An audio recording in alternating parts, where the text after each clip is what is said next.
Islander community, and distinguished guests, members of our state legislature. My name is Cevan and I'm honored to be here to celebrate Asian American Pacific Islander Celebration Day in Carson City. Being Chinese, Filipino, and Chamorro from Guam, it is a privilege to acknowledge my Asian American and Pacific Islander ancestry. As a sixth-generation Asian American, our family lineage has advocated for our community in the media for over 100 years.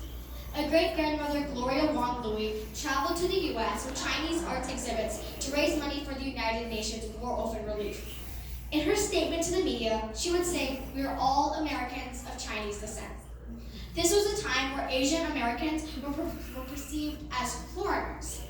She emphasized to our future generations that it is important to acknowledge your history, be proud of your ancestry, and carry on the legacy of your family.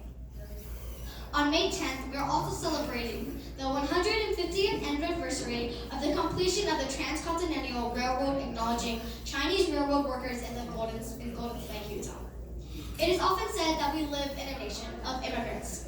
It is also known that we live in a country of laws. But historically, we've witnessed legislations like the Chinese Exclusion Act of 1882, prohibiting all immigration of Chinese laborers.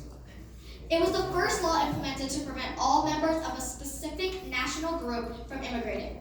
In 1875, the Page Act prohibited the entry of Chinese women to immigrate to the U.S. From 1942 to 1945, Executive Order 9066 was implemented by President Franklin Delano Roosevelt as a policy of the U.S. government that people of Japanese descent would be interred to isolated camps.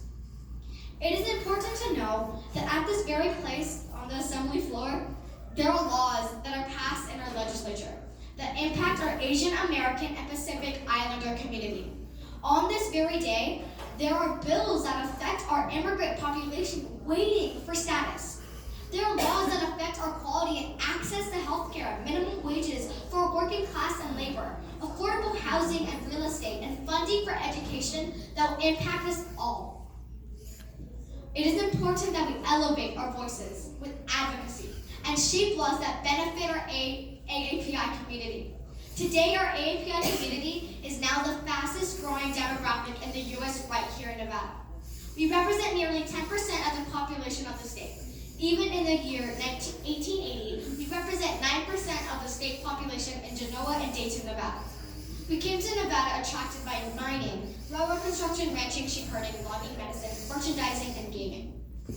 A large migration of Filipinos came to the U.S. after annexation of the Philippines in 1899. Many went into agricultural industries, healthcare, and served in our military, and represent the largest population in the Asian American demographic. I would like to give a special acknowledgement to Speaker Jason Frierson and the State Assembly for hosting the Asian American Pacific Islander Celebration Day.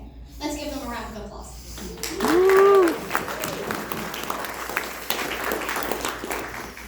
In this legislative session in 2019, we have witnessed history being made with the first AAPI States Assembly Caucus founded by Assemblywoman Rochelle Wynn, Assemblywoman Celine Torres, and Assemblyman Glenn Levitt.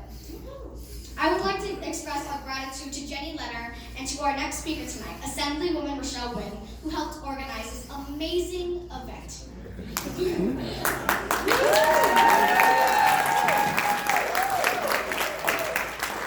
So we live in a majority-minority state, and it is today we celebrate diversity and contributions of APIs in our great state of Nevada. Thank you, and I would like to introduce